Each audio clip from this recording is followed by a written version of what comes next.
In the Midwest of the United States, I went to a conference where people would smile at even the thought that British politicians are arch manipulators. If you want to hear about real hypnotic manipulation, just listen to them. At the time that I was going through these techniques, I didn't realize I was being hypnotized because I had a preconceived notion in my mind that hypnosis involved somebody swinging a watch in front of your face and then putting you into a deep sleep and then making hypnotic suggestions to you. But none of that happened in Scientology. There was no watch swinging. I never went into a deep sleep. I was conscious of everything that was going on. I never lost memory of anything that happened. Basically, the way I looked at it was all I was doing was doing simple techniques that involved talking to another person. It never occurred to me that this could be a very subtle form of hypnosis. Members of the Church of Scientology didn't take kindly to our questioning, which is possibly why they jeered when I went with two former high-ranking Scientologists to learn about their secret methods. Start. She's about to demonstrate on me some of their secret techniques.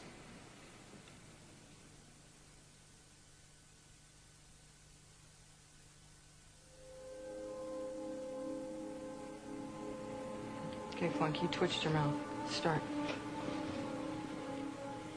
All over the world, people are being put through this right now by Scientology trainers.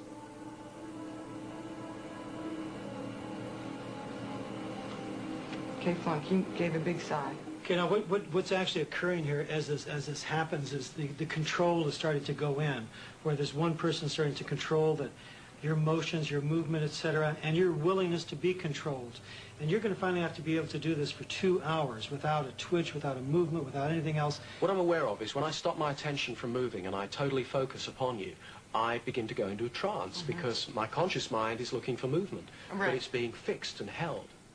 Now, we're going to do this drill until your tone 40 is totally in.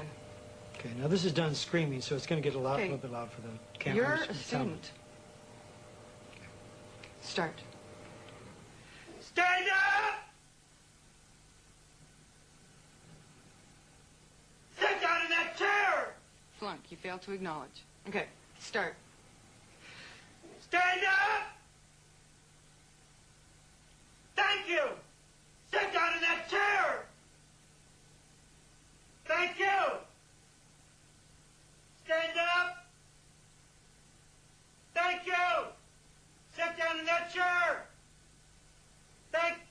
So, Robert, what does this do for you? What does this technique actually achieve?